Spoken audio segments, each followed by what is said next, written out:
Hey everyone, welcome to episode 179 of Shunya One. We are talking to the two co founders of UpsideAI today, two out of three co founders. Kanika Agarrwal and Atanuu Agarrwal join us for a very interesting conversation about what makes Upside AI very, very interesting. And this is a company in the investment financial market space which uses AI as a technology layer to actually help their customers and clients get interesting returns. And I had a very, very enlightening chat about exactly what AI is in their business and how they've really sort of capitalized it in a very unique way. So, if you're interested in anything to do with finance and investing, I think you'll find this very, very interested. So, let's take a break, come back, and talk to both of them. Hey, it's been another great week on the IVM Podcasts Network. On Shunya One, Shiladitya speaks with Sakshi Vij, founder and CEO of Miles Cars, about her entrepreneurial journey. On Cyrus Says Cock and Bull, Cyrus, Sara, Kajol, and Antariksh discuss how a passenger with no flying experience lands a plane at the Florida airport. On All Things Policy, the Takshashila folk analyze the state of abortion policy and access in India. On Nankari, Sadaf and Archit explore and celebrate indigenous cheese with Dr. Kurush F. Dalal. And on The Habit Coach, Ashton shares tips on how to tackle FOMO. We've got some exciting news for you. IVM Podcasts has just launched its merch, and our first line is out now. Head to the IVM Podcasts website and click on the Shop tab to check out our first collection of t-shirts. Do follow us on social media. We are IVM Podcasts on Twitter, Facebook, Instagram, and LinkedIn. And remember, if you're enjoying this show or any of our other shows for that matter, please do tell a friend. Don't forget to rate us on any platforms you're listening on. You can also check us out on YouTube. We are also doing a small listener survey to better understand how you respond to our shows and advertising on the network. We would really appreciate if you could spare a few minutes to fill it. It helps us build better shows for you. And finally, we would like to thank our sponsors this week: SBI Life Insurance, Jupiter, a digital banking app, and Capgemini. Get the future you want. Hi, welcome to Shunya One, Kanika and Atanu. How are you guys doing today?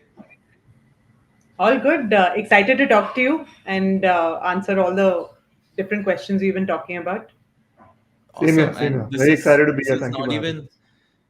no most welcome. Thank you for making the time. You guys are obviously also based in Bombay. Of course, given the kind of company that you are at the financial center of things. But also this is not your first podcast, is what I understand. Kanika, I think you've already been on a show on IVM. Yeah. I'm a repeat guest. I was just so interesting. I had to come back, right? Of course, No, I did one with Anupam last year. And excited to talk to you again. on the IBM's a Pesa great Vesa show. platform. Yeah. Awesome. Though that's great. And like I was saying earlier, I know the Pesa Vesa audience is obviously a lot more financially savvy, but here at Shunya One, I think all our listeners are equally tech savvy. So today we're going to probably talk about more of the AI part of Upside AI, and Right. how all of it sort of unravels. But before we get into that, I always like to ask, personally for both of you, well, how did this journey actually come to bear as a personal background? How did both of you get the entrepreneurial bug to sort of build this?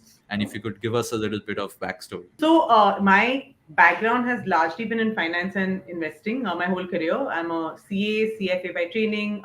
Started out at EY, then Credit Suisse investment banking, and then I was with Mayfield, which is a venture capital fund, doing early stage investing. So consumer internet and SaaS were my main areas of focus. But you always knew I was going to do something on my own. I'm half Madhu, half Guju. So what else am I going to do but business, right? Of course. You're eventually going to do it. So just quit, 4 years into VC. Opportunity cost keeps going up, so it's better to leave sooner rather than later. Didn't know what I was going to do yet, but met these guys at Credit Suisse. We've been friends for a while, and then ended up starting Upside together.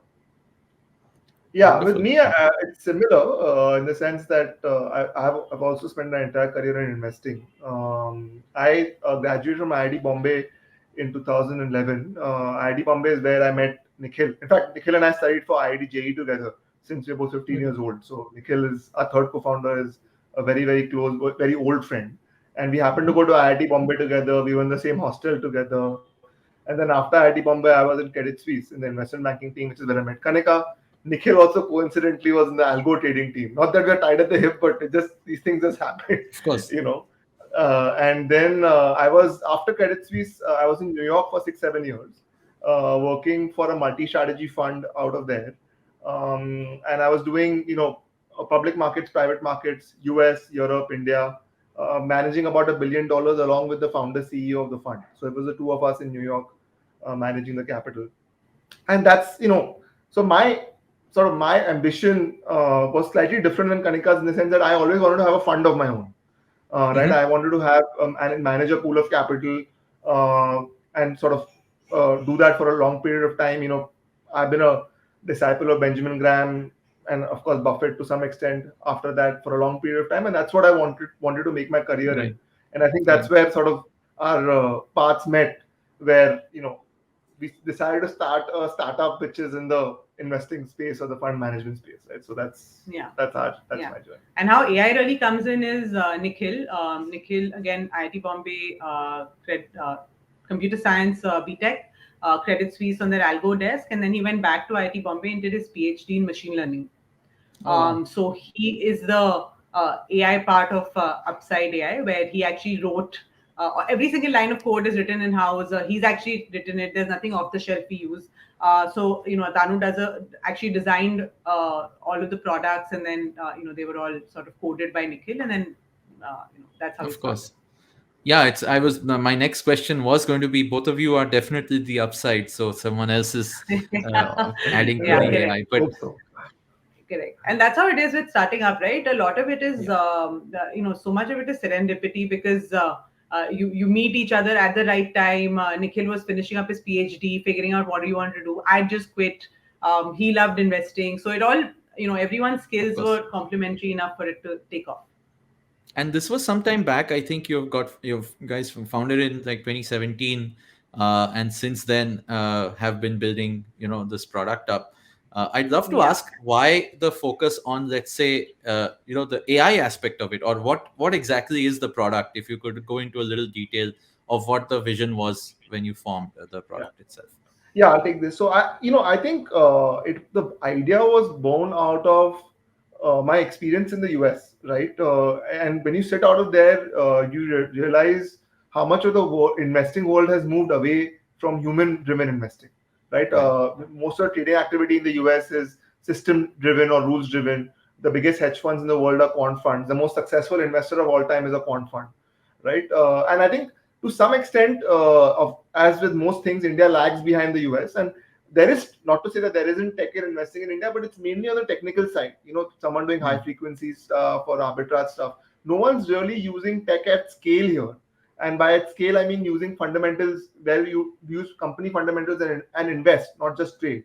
Right? That's still the domain of humans in India. Right? There are star fund managers, which all of us know. There are mutual funds, which are all run by humans. And there are a small AUM, which is there in passive ETFs. But there is nothing really at scale where someone is using technology, using a system-driven approach, and applying that to investing, and is a scale AMC, right? So that's our vision, that we want to be India's first tech-led AMC, and at some point in our journey, get a mutual fund license and offer these products to investors, where the fund manager is not me or Kanika or Nikhil, it's the technology, it's an algorithm, right? So that's the vision, really, to build India's first tech-led AMC. So I have a fundamental question around what you just mentioned, why India today still is a little more manual driven market. Is there anything to do with what you are allowed to do as a financial institution? Is there any regulatory limitation on the fact that there needs to be a person managing a fund who is certified to manage a fund and is, and so on and so forth, and it can't be just a machine in the cloud? Yeah, I mean, see, those things are true for us as well, right? We are the ones who have gotten the license. We are managing the fund. It's not like the algorithm is directly trading in the markets. That's not what's happening. It's the process that goes into building the portfolio. What happens today is, most of the time, is there's a human being who has some intuition or some basic rules that they go by, and they filter a bunch of securities, and then they go meet management, and then they form a view on that security and recommend Right. either include in their portfolio or not, right? That's usually what the process is. So our process is just different from that where the screening and the evaluation is done by a machine, and then of course we the final portfolio, we do a sanity check, we make sure the numbers are all right, and then we execute the portfolio. So there is still a Right. human being who's managing the fund and who's the face of the fund, but the process is different, right? We are relying on technology to pick the portfolio, while most people rely on their own intuition, or whatever you want to call it, right? Their own sort of intellect to pick the portfolio, and we think that technology over time will do a better job than any human being. And since you're formed, again, obviously it's been, I think, it's been a very interesting time in the Indian financial markets, I would say, over the past especially couple of years. So how have you evolved your product thesis, or the components that you use to actually build the intelligence layer of your product? Could you talk a little bit about how you've evolved? So, we started in 2018 and spent a year actually in beta, just testing out or tweaking things, right? Learning from the market. So you have back tests which tell you one thing, and then live markets are very different. You need to Right. understand whether your parameters work, what doesn't, what your impact costs, blah blah blah. So made lots of changes, and then went live in 2019, mid 2019. Super interesting. 6 months into it, we're sitting. 2020 comes, and biggest learning honestly for us was do not veer from the system. If the Mhm. system says do something, that's what you need to do. The whole idea of why we did this is to get away from human bias and emotion. As soon as Right. I need to time the market in March 2020, I've defeated the whole purpose of why I built this. Right. So, and at that point, we were very small. I think we had 2-3 crores of AUM. Markets are falling every day. You don't know where the bottom is. You run the system, and the system is actually sitting in stocks. It's buying, positions and saying, listen, there is no cash positions we're taking. And at that point, we said, listen, that's what the system says. Sure, I don't know if this is entering nuclear winter, but you got to buy. So you bought. Hmm. And, we all know what happened over the next 2 years. So obviously that worked out great for us, but it could not have. In many Right. ways, things could go on many different ways. But answer remains the same, which is if you build a system, you have to trust it, move away from human bias, emotion, judgment, and that's really what it's supposed to do. Sometimes it works for us, sometimes it doesn't. It's not like it always pays off, but idea is over long periods of time, Hmm. consistently using a framework is better than not.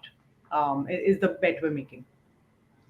Okay. And So it's just not. to It did a lot of evolving early on, and then after that, it's a lot of either course correction or fixing, making it more efficient, making it faster, making it leaner, things like that. But the core algorithm hasn't changed much over the last 2 or 3 years. It just gets, it gets smart as it learns more things. and is the spread of what you, so again, just for everyone else who's trying to understand what the actual outcome that you provide, so you provide Yeah. for your customers and your users, is it it's a fund management product where people can, let's say contribute the funds they want you to manage on their behalf, and then you go and implement it. It's like any other fund management product out there in the market, only thing the decisions are assisted with technology. Yeah, yeah. Actually, why don't I at least we've talked about the approach, etc. But so at Upside AI, what we're trying to do, like we said, is manage money smarter. What we're doing with that is offering products across different market, different ticket sizes. And idea really is to democratize this. So we started with a PMS, where a portfolio management service, where you have to invest minimum 50 lakhs. That's the SEBI regulation around how much goes in, Right. and then we manage that money. So you give us the money, we decide what to buy, what not to buy, when to sell, etc., and then we run that for you. And very recently, and Atanu heads the research part of it, where we launched our research products, which are available for retail. Where Mhm. what we're trying to do really is allow people access to the technology. It doesn't have to be only when you have 50 lakhs that you can access good tech. Right. So Right. now you can invest as little as a lakh using our research to buy a bunch of stocks. So we're available on small case, and different products available on that as well. But like you said, yes, it's in investment management using machine learning. And maybe to Atanu, so the retail products, which is like you said, small case, those are also basically nothing but an abstraction of the same intelligence from from the markets. It's just packaged differently for retail investors. Uh, Yeah, absolutely. So basically the way that we slice the products is, one, you can view it by the ticket size, which is one angle, and the other angle is a different risk return profile, right? So I think while our core algorithms remain the same at the back end, right? We have about 2 or 3 core algorithms that we use for our products, a combination of them. The products on the PMS side and on the small case side, they are different risk return profiles, right? So for example, on the PMS side, we have a flexi cap product, which is very heavily invested in small caps a lot of the time, right? It has freedom to do whatever it wants to do, but generally speaking, on average, it is heavily invested in small caps, right? Now, that product may not be conducive to directly offer to retail, because sometimes it's difficult to get in and out of small cap stocks. You're not sure whether this product can scale beyond a certain level, because even the fund that we have, we are probably going to stop accepting new money in it at some point in time, right? So that's not a scalable product. So the flip side of it is, on the retail side, we have a product that does only mid caps, because mid caps can scale, can absorb that large AUM. So the difference is really the intelligence is the same, the algorithm is the same, but the slicing of the products in terms of what's conducive for a retail investor in terms of his risk profile and the scalability of the product, that's what's different across the two platforms. So the products are very different, the portfolios are very different, but the underlying tech is the same. So before I go into the probably the question you all get a lot about the fact that why you have AI in your name, what is the actual AI doing? Before we get into that, what you just explained sounds like obviously there is some proprietary technology that you all have built. Is this something in contrast to, let's say, the rest of the market, especially in India, people who are your peers, your competitors?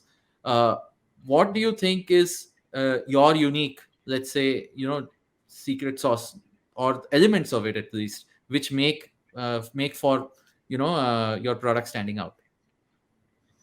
Yeah, so I think first of all, as Kanika had mentioned earlier, and I want to just reiterate that we don't use any off-the-shelf products, right? Right. Every single algorithm is written from scratch by us, so it's in the sense it's completely unique in that sense, where we don't know what else anyone else is doing, but our products we know for sure are completely unique. I think what's really different about our products, which is which stands out compared to our peers, is the fact that we are actually using machine learning, right? Usually when you find people in the investing space, they're using some static filters or what do you call algorithms at the base level, right? I mean, there's algorithm, there's AI, there's ML, and there's deep learning. So we are probably in that ML section, right, where we have built a framework. I as a human have built a framework and given the machine, okay, this is the framework. But then the machine itself is dynamically figuring out what each metric in that framework should be. I am not dictating something to the machine, where I am telling it that if you have a combination of these parameters and this is a good stock, and if you don't, then it's a bad stock. The machine is figuring out what those parameters are, what the right combination is, and it's doing so by iteratively learning from the market, right? It's doing 50 to the order of magnitude of 50 million iterations and figuring out what the right combination, what the right portfolio is. So I think that's what's really unique about us. I don't know anyone else who uses this kind of an approach, right? As I told you, most people who use technology are on the technical side, right? They're trying to see some price pattern, or they're trying to see some arbitrage opportunity, something like that, right? We don't do any of that. We don't use any technicals. We don't care how a stock got 200, whether it got 200 from 10 or from 1,000, right? What we care about is the fundamentals of the stock, and what that is in relation to the market, right? So that's, I would say, like a couple of points of differentiation. Interesting. On that fundamental note, investing and dynamic systems that learn from each other. Yeah, in a nutshell, just to summarize. Yes. Awesome. On that note, I was going to take a quick break and come back and ask you to unravel that a little bit more. We'll take this one right now and come back. Hey, it's been another great week on the IVM Podcasts Network. On Shunya One, Shiladitya speaks with Sakshi Vij, founder and CEO of Miles Cars, about her entrepreneurial journey. On Cyrus Says Cock and Bull, Cyrus, Sara, Kajol and Antariksh discuss how a passenger with no flying experience lands a plane at the Florida airport. On all things policy, the Takshashila folk analyze the state of abortion policy and access in India. On Naan Curry, Sadaf and Archit explore and celebrate indigenous cheese with Dr. Kurush F. Dalal. And on the Habit Coach, Ashton shares tips on how to tackle FOMO. We've got some exciting news for you. IVM Podcasts has just launched its merch and our first line is out now. Head to the IVM Podcasts website and click on the shop tab to check out our first collection of t-shirts. Do follow us on social media. We are IVM Podcasts on Twitter, Facebook, Instagram and LinkedIn.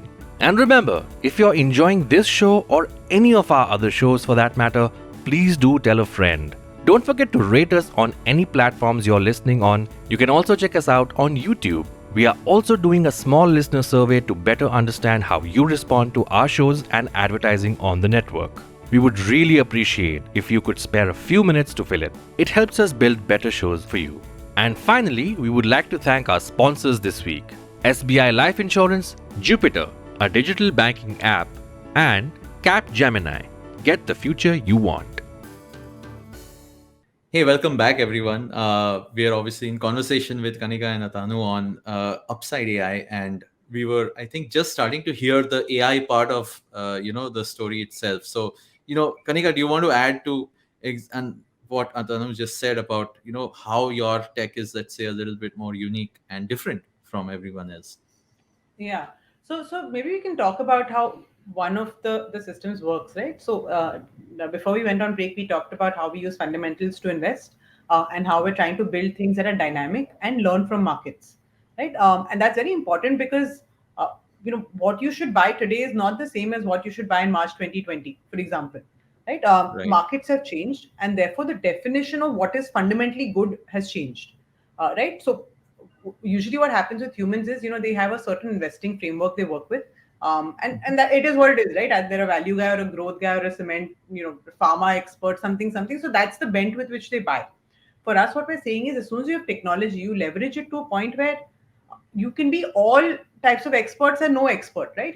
You can do buy what is fundamentally good, not only on the supply side, which is actually a good company, but on the demand side also, where even the market agrees that it's a good company, and buy that intersection, right? So how that really works is, right at the beginning, we'll pull company fundamentals, P&L, balance sheet, cash flow, etc., for everything listed on the exchanges, put it into the system, and then convert every company into ratios and numbers that any good analyst would look at to analyze a stock, right? Your growth numbers, your return ratios, debt numbers, your valuations, cash flow metrics, very normal stuff. There is no secret multiple we have, right? What's actually happening is really in step 3, which is where the algo then takes all of this and then teaches itself. So just to extend that example of why it's dynamic, at this point, what any human would do is apply an Excel filter, right? Say 20p, 20% revenue growth. I'll put these two, just oversimplifying this. I'll get a short list of stocks, do a bunch of work on them, and buy another subset. So for us, we said, why this magic 20 number? Why does it work in every market? Why do they talk to each other exactly the same way? Markets keep changing. So sometimes maybe growth doesn't matter at all. Maybe valuations matter a lot. Maybe debt is more important. So that's really what ends up happening, where the AI then essentially almost starts from scratch, where it keeps going back in time, multiple time periods, and keeps testing hypotheses on what does it mean to be fundamentally good? How is it defined today? What are the right ratios? What are the right weightages for these ratios? And therefore, what are the companies to buy? So that is the millions of portfolios that it's really doing. And just live examples. So in March 2020, when we ran it, like I was talking about, before we went on break, the portfolio is very heavy in specialty chemicals. Okay. Cut to 9 months later, when we ran it in December, it had switched into metals, right? And moved from chemicals to metals over 9 months. It's not like in 9 months a chemical stock became a bad stock. It's still a good company. But markets have changed enough where it's now looking for value stocks, it's looking for debt on books. So the kind of parameters that are important have changed dramatically for it. And that's really where the learning part of it comes in. And then at the end of it, it'll tell you, okay, buy this list of stocks. Here's the weightages in which you should buy. And like Atanuu said, it's not automated. There is a manual process where we check everything. And then, you buy and hold, rebalance, not more than before 3 months. So we hold for much longer than most quants do. And how much is it? How often can you do this sort of a refresh? Because practically, like you said, yes, you hold because you have to also test out whatever hypothesis shows up. But how quickly does, let's say, your model or your machine learning respond to, let's say, changes? Because I think the market weather is changing more frequently than things used to nowadays, if you call it that. So have you seen it respond fast enough, or do you take a little longer stance, like you were saying, before you take a judgment call? So two things, right? One is the algo could trade every second. There's always a little bit more information that comes in, and it can always make a new decision, right? Now, what you're looking for is a trade-off between what are you gaining when you make a new decision versus what does it cost you to make that decision, right? Costs are your transaction costs, you're paying STT, you're paying taxes, a whole bunch of things. And every time you build a product, that's what you're trying to optimize, which is net of costs. What is a good time to make a new decision? So that is one part of it, and then the second part of it is really what you said, which is weather changes every day. But what is news? What is noise? Right? When in the Trump era, when Trump would tweet about aluminum, was that news or noise? Uh, should you react to everything? Should you react to, so there is a little bit of figuring out what you should be reacting to also, which is why for us we're using a more time bound approach, less event based, at least in one of them. Maybe Atanuu will talk about the other products we have, which do slightly different things, but idea is not to react to everything. Stay in the market as much as you can and be dynamic in terms of the decisions you make. Yeah. I'll just add one thing. I mean, what our products don't do today is we don't use any news or anything like that, right? We only rely on objective data, right? Whether it is company fundamental data, which is the algorithm Kanika explained, or other algorithm that uses macro fundamental data, right? Like GDP growth, inflation, volatility. These are all objective parameters. Today, we don't use any, management commentary or, news events. Because of the noise versus signal issue, right? So we stay away from that. Okay, so that means that obviously your data sources also have to be something which you let's say can rely on. And do you think that framework exists today for you guys, for all the when you built your model, you had to rely on what was already existing, right? The prior, let's say, the raw data. Do you think that is now as good as you wanted it to be, especially given Indian markets and Indian scenarios? Yeah, actually, the reason why my hypothesis, or I think it's fairly certain that why tech overtook the financial markets in the US is because investing, specifically company data, macro data, has been available in a structured form for a very long period of time. Very bankable, structured data. In the US, probably from the 80s, 90s, where service providers like Bloomberg or Thomson Reuters or these guys have been providing this data for a long period of time, and it's very reliable, very clean data, generally speaking. Of course, there are it breaks down once in a while when someone is doing willful fraud, but generally it is pretty clean. The same is true for India, probably from the early 2000s, I would say. That's from where you have really good, clean data available, and we didn't find a challenge to find bankable data sources, right? On the fundamental side, there are services in India that sort of collate that data, and on the macro side, there are government sources which provide the data from slightly later, maybe from 2010. So the source of data was not a problem. What took us a lot of time was the cleanup, right? Because the data has to be normalized. We can't just feed in raw data and expect the system to understand what it is. So we have to normalize all the data that we use. And that took us a lot of time. That was a lot of the early work that we did before we even launched the product or we started offering it to external investors. And I think that's a non-trivial process, right? It's and fortunately or unfortunately, it is specific to the algorithm and the framework that you are using, right? So it's kind of I don't know if it's a moat or whatever, but it takes time to do. It's not a trivial exercise, and it's something that you have to spend time on, right? You can't unless you're using some technicals and only using price and volume data, right? Which is standard. If you're using fundamental data, if you're using macro data, you have to spend time to normalize it. But the data sources themselves are very reliable, Understood. And it's So not just that, that's it's what is the data? And then the other thing is also sort of figuring out, um, cleaning it, standardizing it, and then when you build out your systems, you need to be checking, uh, are you overfitting? Your actual models, you need to constantly test them with the data also, right? And maybe we can go into that. Assuming you're going to ask it, but it just struck me that please go it's ahead. not just cleaning the data; it's also cleaning the model to make sure that you're not just massaging it and then getting the answers you want. In continuation to what you were saying about how the thesis on which your model is built, it's all proprietary.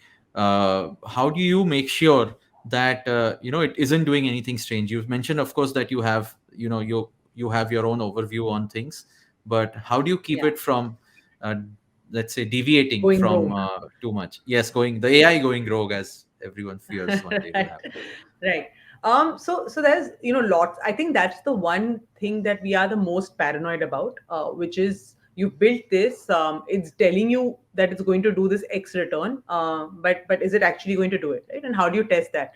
So there's a whole bunch of tools that we employed right at the beginning also, to make sure that there is no overfitting or underfitting. So when we say we're doing 50 million portfolio iterations, why isn't it 5 billion? Or why isn't it just 500, right? How do you come up with this number? So what you're doing is, when you're running these iterations, trying to make sure that it is learning, but it is not over learning. Can I You're say not that? brute forcing it. You're Yeah. not trying to force the algo to come up with something that is just a coincidence. Something that doesn't actually exist. Yeah. Right. Yeah, So correct. So we do that. The other thing we do right at the beginning is, we said, okay, it's dynamic. It learns any market. What if I just throw in S&P 500 data? Just throw in US data. It should learn any market, right? It should be able to deliver returns. Learn that market and deliver. Sure. And it was able to do that. And that was actually a genesis for our US product, right? Which is trying to do a completely out of sample test. That's what it's called. Nice. Couple of the kind of test we'll do is randomized prices. So what we're saying is, our whole thesis going in is fundamentals drive value, and market prices move with fundamentals. But now, what if all prices are random, and there is no connection to fundamentals and prices? Will it still be able to find good returns? And what we found is it wasn't able to.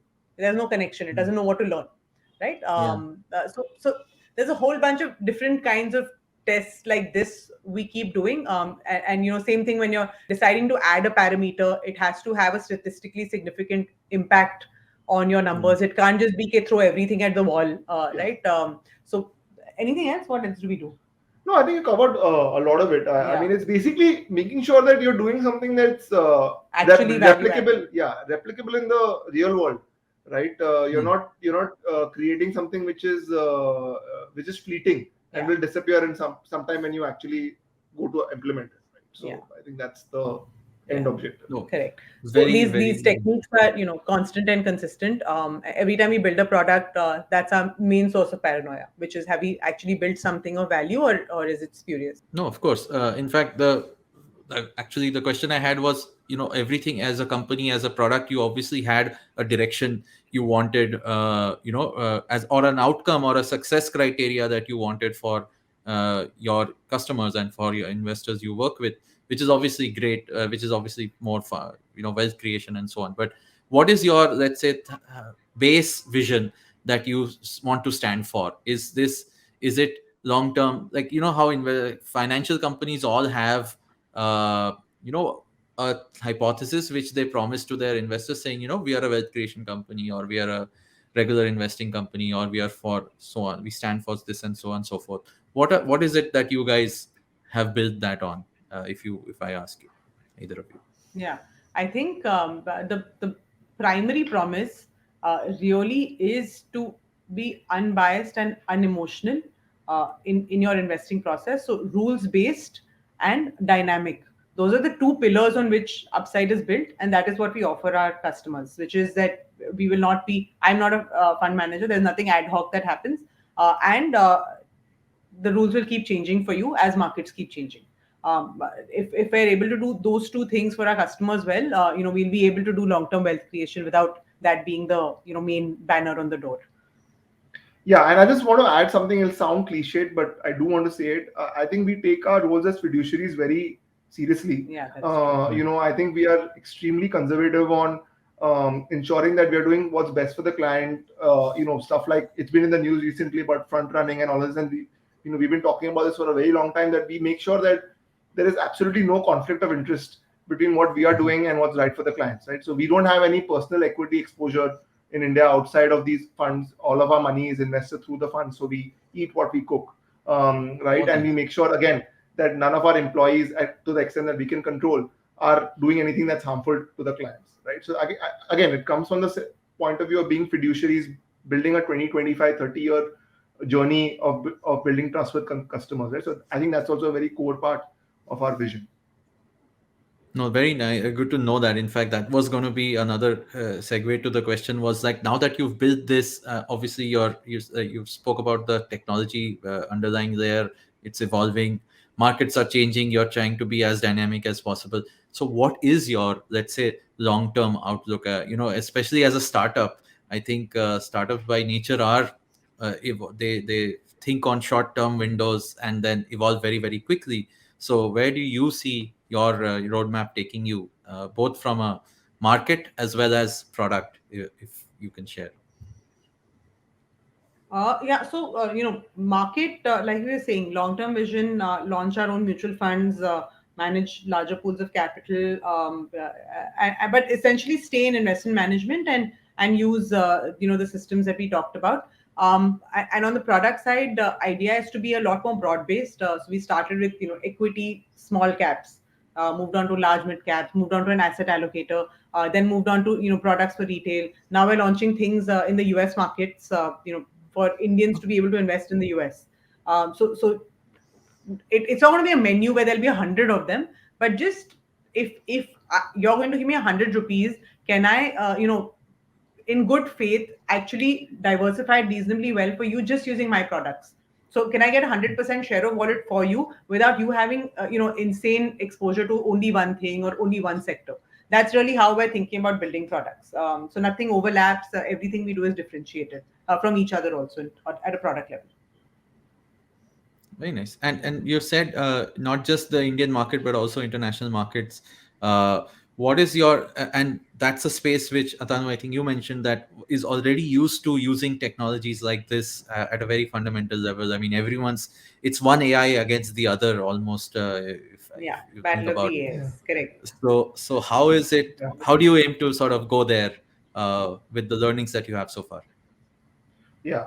So I think when we talk about international markets, let me be very frank, right? It's when we're talking about US market, right? That's the elephant in the room. It dominates equity and bond investing globally. Everything else is minuscule compared to what China is growing, but the US is what international markets is, at least in my view.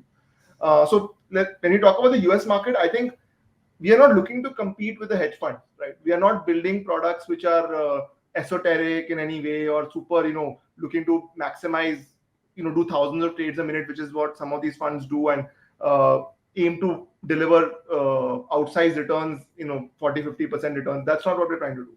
What the products that we are building today, again, we are building from the perspective of, we are very clear that we want to be a mutual fund in 3-4 years in India. So we are building a product that invests in the US from the perspective of giving Indians the opportunity to get deep US market exposure.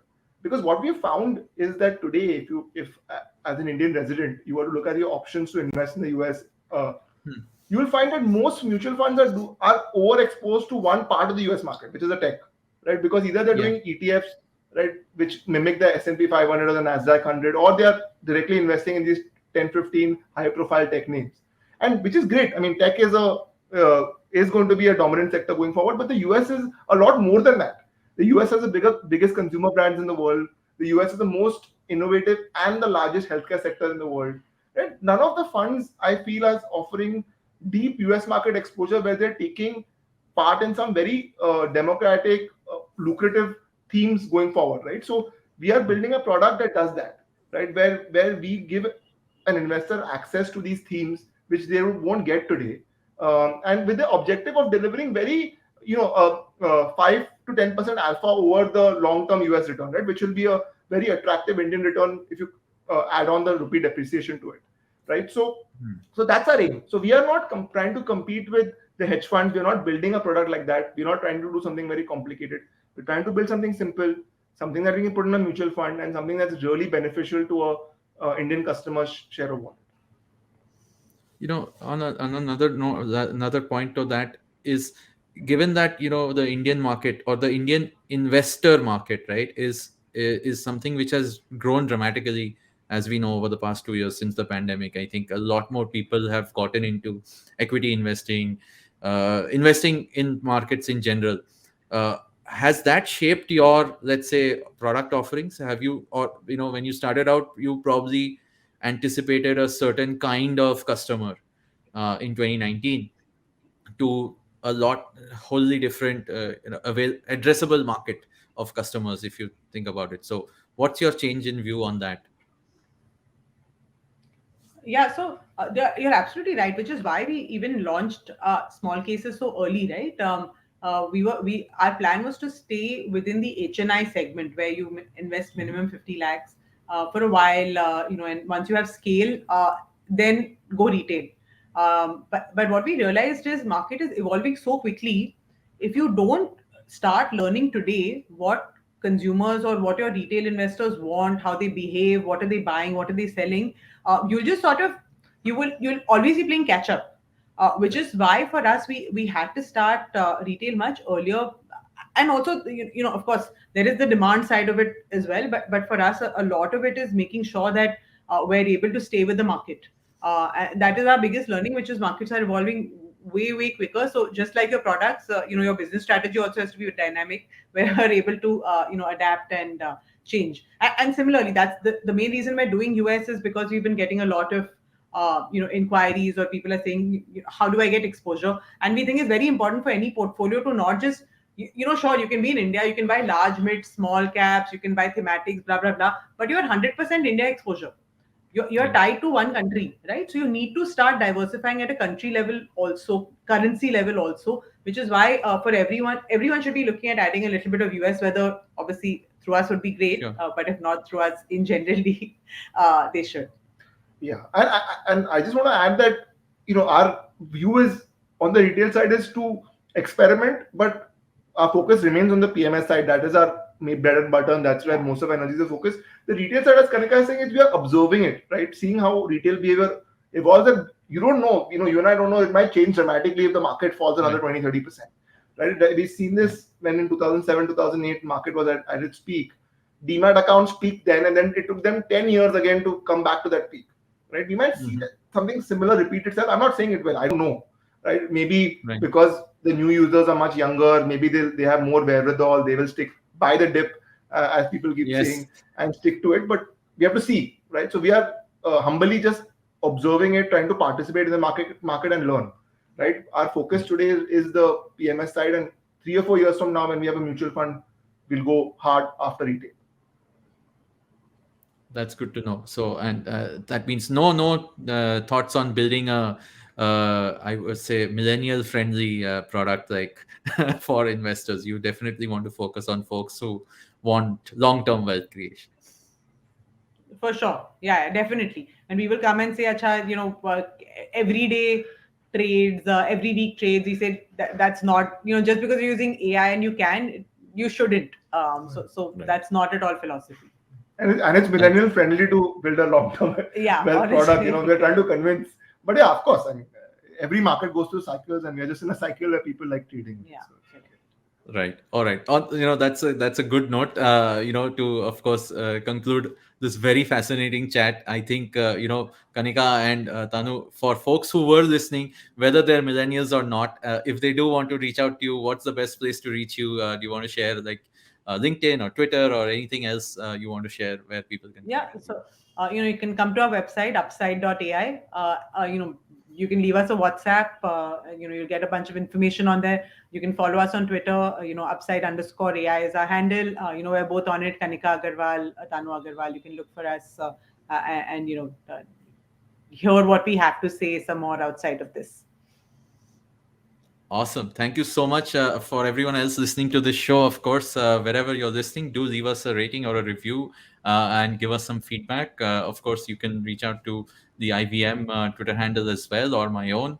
at Shiladitya, and we'll be happy to chat. And if you are already investing, go check out UpsideAI and, of course, all the products that this team has to offer. Thank you, Kanika, Atanuu. Thank you so much for the wonderful chat. I think, we heard, I'm sure every day your models will keep evolving, and you will keep giving good investment returns to all of your customers. So let's hope for the best for everyone. Yeah. Thanks. Thank you so much for having us. We really enjoyed this chat. Thank you. Really, really Thank fun you. being here. Thank you. Thank you so much.